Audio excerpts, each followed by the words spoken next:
Et alors là, c'est un vrai raz-de-marée. Alors, on voit le dos des poissons.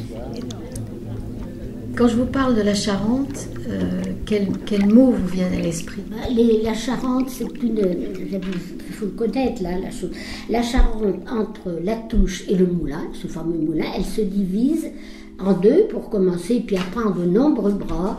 Je crois que mon père m'a dit un jour qu'il y avait en tout, mais des gros et petits, dans les îles, il y en avait 72. Mais il y avait des petites mottes, vous savez, des petites choses, et d'autres, des grandes prairies où il faisait du foin, où il emmenait les vaches. Les vaches, pour le moulin, elles passaient dans l'eau pour aller pâturer dans la prairie. Hein. Ma mère m'emmenait au bord de la Charente. Elle allait faire sa lessive et moi j'étais avec elle. Puis au fil des années, je m'approchais de la rivière qui était profonde à cet endroit, au-dessous du champ de foire des bœufs à l'époque. Et donc ma mère me disait fais attention, ne t'approche pas parce que la vieille viendra te chercher. Il n'y avait pas de machine à laver à ce moment-là. Il y avait une espèce d'appareil, béton sable. Là, on se mettait à genoux.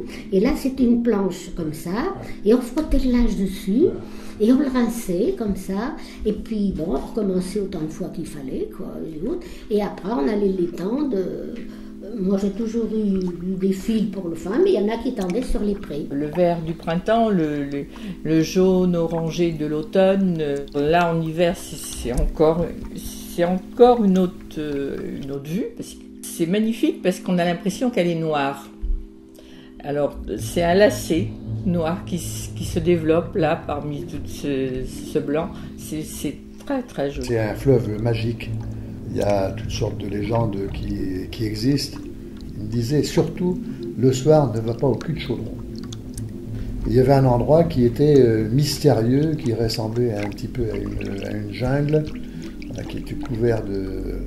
C'était un trou d'eau, un grand trou d'eau très profond, qui faisait 5 ou 6 mètres, et une vingtaine de mètres de diamètre. Et là, il me disait que c'était profond, qu'on n'arrivait pas à en toucher le fond, même quand on lançait une pierre avec une corne, et qu'il y avait des choses mystérieuses qui se passaient là,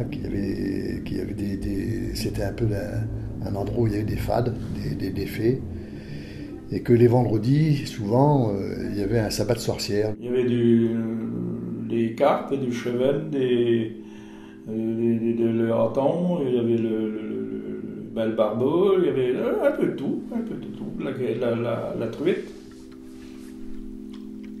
Mes plus grosses carpes que j'ai prises, c'est 25 livres. Quand va arriver le mois de mai, à une certaine température de l'eau, les carpes vont frayer. Et alors là, c'est un vrai raz-de-marée en bas. Ça saute, on voit le dos des poissons, c'est énorme. Hein. Quelqu'un qui l'a jamais vu ne peut pas se figurer ce que ça peut être. Alors là, c'est un vrai raz-de-marée. Alors ça saute, on voit le dos des poissons, c'est énorme.